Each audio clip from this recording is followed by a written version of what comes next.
اور جن پہ نہیں پڑتی، دونوں میں زمین آسمان کا فرق ہوتا ہے۔ تو یہ دھوپ یہ بے شمار فوائد کا سبب، اور یہ رات کے جو چاند کی چاندنی ہے یہ بے شمار فوائد کا سبب ہے۔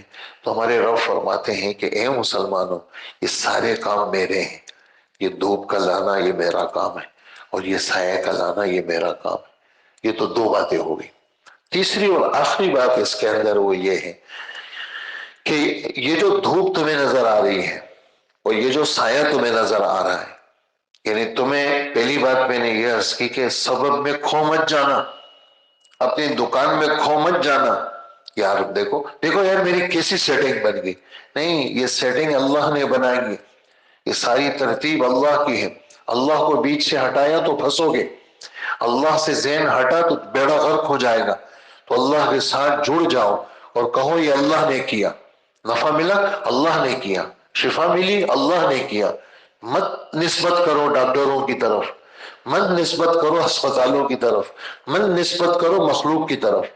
اگر کسی شخص کے راستے سے تمہارا کام ہوا تو تمہاری نظر اللہ کی طرف جانی چاہیے، اس شخص کی طرف نہیں جانی چاہیے۔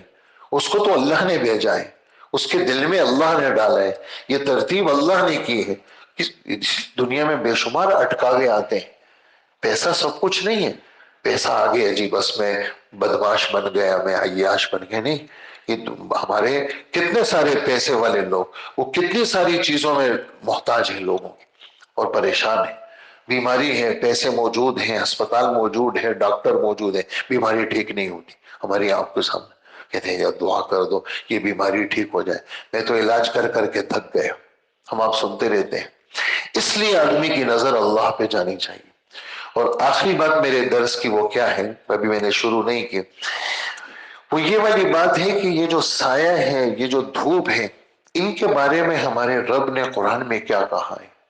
تو فرمایا ہمارے رب جو ہے وہ فرماتے ہیں یہ جتنا سایہ اور سورج ہے نا، یہ سب اللہ کو سجدہ کرتے ہیں، اللہ کے تابعدار ہیں۔ الم تر ان اللہ، یہ 17ویں پاری کیا، تمہیں پتہ نہیں ہے آسمان اور زمین کی ساری مخلوق سجدے میں ہے۔ میرا آپ کا سجدہ تو پیشانی زمین پر رکھنا، اس کو کہتے ہیں۔ ان مخلوقات کا سجدہ کیا ہے؟ ان مخلوقات کا سجدہ تابعداری ہے، یہ اللہ کے تابعدار ہیں۔ مجال ہے کہ ایک لمحہ بعد میں سورج نکلے، مجال ہے کہ ایک لمحہ پہلے نکلے، مجال ہے کہ جو ترتیب اللہ نے بنائی ہے اس میں ذرا سے ادھر ادھر ہو جائے، یہ تابعدار ہے، یہ اللہ کے حکم کے محتاج ہے۔ اور اللہ پاک یہ 17ویں پاری کی آیت کہ سورج بھی اللہ کو سجدہ کرتا ہے، چاند بھی اللہ کو سجدہ کرتے ہیں، ستارے بھی اللہ کو سجدہ کرتے ہیں، لوگ بھی اللہ کو سجدہ کرتے ہیں، پہاڑ بھی اللہ کو سجدہ کرتے ہیں۔ یہ سب چیزیں کیا ہیں؟ سجدہ کرتی ہیں اللہ کو، ٹھیک ہے۔ اسی طرح جو ہے وَلِلَّهِ يَسْجُدُ مَا فِي السَّمَاوَاتِ وَمَا فِي الْأَرْضِ، یہ 14ویں پارے کی آیت، ہمارے رب فرماتے ہیں کہ يَتَفَيَّأُ ظِلَالُهُ عَنِ الْيَمِينِ وَالشَّمَائِلِ سُجَّدًا لِلَّهِ وَهُمْ دَاخِرُونَ، کہ ہر چیز کا سایہ وہ دائیں اور بائیں ہو کر کے کیا کرتا ہے؟ وہ اللہ کی طرف سجدہ کرتا ہے۔ یہ تم کہتے ہو نا سایہ لمبا ہو گیا، او ہو، یہ سمجھو یہ اللہ کو سجدہ کر رہا ہے۔ یہ دفعہ کوئی سایہ دائیں طرف ہو گیا، اور جی اس نے دائیں طرف اللہ کو سجدہ کیا، اور کوئی جی بائیں طرف ہو گیا، سمجھو یہ بائیں طرف اللہ کو سجدہ کر رہا ہے۔ تو جب سایہ بھی خدا کو سجدہ کر رہا ہے، اے مسلمان، اے انسان، تیری یہ کھوپڑی میں ہم نے دماغ دیا ہے، تو بھی تو سجدہ کر، تو بھی تو اللہ کے سامنے جھک جا، تو بھی تو تابعدار بن جا۔ یہ آخری بات ہے، سایوں کی بات چل رہی ہے۔ پہلی بات آ گئی سبب مسبب کی، دوسری بات آ گئی کہ یہ اللہ پاک نے یہ سارا نظام ہمارے رب نے کیا ہے، اور تیسری بات یہ آ گئی کہ جب یہ سب چیز خدا کے تابعدار ہیں تو ہمیں بھی اللہ جل جلالہ کی تابعداری کرنی چاہیے۔ صرف جو ہے وہ دو ہی آیتوں کا خلاصہ آپ کی خدمت میں پیش ہوا ہے، اور پھر انشاءاللہ کل باقی آیتوں کا خلاصہ آپ کے سامنے پیش ہوگا۔ اللہ پاک ہمیں اپنے رب کا تابعدار بنائے، اور اللہ جل جلالہ ہمیں دبنے والا، جھکنے والا بنائے، لوگوں کے سامنے نہیں، اللہ کے سامنے۔ اس کے سامنے؟ اللہ کے سامنے، لوگوں کے دبدبے میں نہیں آنا، لوگوں کے دبدبے سے تو پناہ مانگی ہے، لوگوں کے سامنے نہیں دیکھو، نہ کسی کا روب دل میں ڈالو، تمہارے دل میں صرف اللہ کا رعب ہو، اللہ کا دبدبہ ہو، کسی سے مت ڈرا کرو۔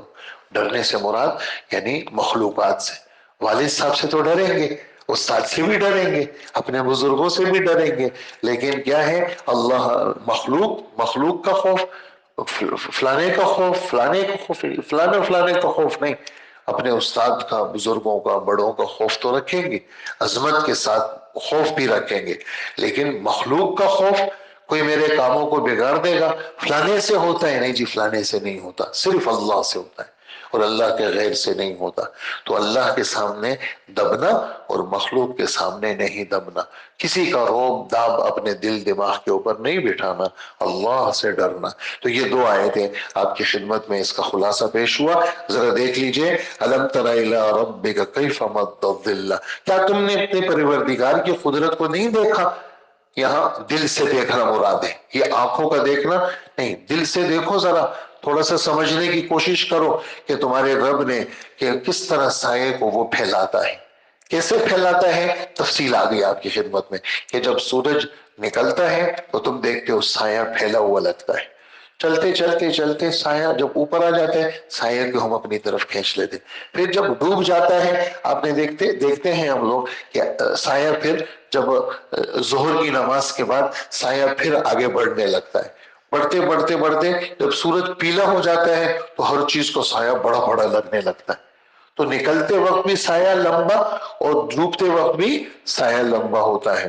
تو فرمایا وَلَوْ شَاءَ، اگر اللہ چاہے اس سایہ کو کیا کر دے، روک دے، یہ سایہ نہ بڑھے نہ گھٹے، اور سایہ ہی سایہ ہو جائے، یہ بھی کر سکتے ہیں، اور دھوپ ہی دھوپ ہو جائے، یہ بھی کر سکتے ہیں، لیکن ہم نے کیا کیا ہے، جعلنا الشمس علیہ دلیلا، اس سائے کے اوپر ہم نے سورج کو کیا بنایا ہے، علامت اور نشانی بنایا ہے، پیچھے ہماری قدرت چل رہی ہے، پیچھے ہماری قدرت چل رہی ہے، یہ ظاہری علامت ہے۔ ثم قبضناہ الینا قبضا یسیرا، پھر ہم کیا کرتے ہیں، سایہ کو اپنی طرف آہستہ آہستہ آہستہ آہستہ پیچھے سمیٹنا شروع کر دیتے ہیں، اور آہستہ سمٹ جاتا ہے تو سایہ ختم ہو جاتا ہے، اور ہر چیز کا سایہ وہ غائب ہو جاتا ہے، جیسے سورج بالکل بیچ میں آ جائے تو سایہ اب نہ ہونے کے برابر رہ جاتا ہے۔ اللہ جل جلالہ ہمیں اپنے رب کی آیات پر اور قرآن پر یقین نصیب فرمائے۔ آیت نمبر 45 اور 46 کی وضاحت ہوئی ہے، باقی انشاءاللہ کل کے درس میں ہوگی۔ الحمدللہ رب العالمین۔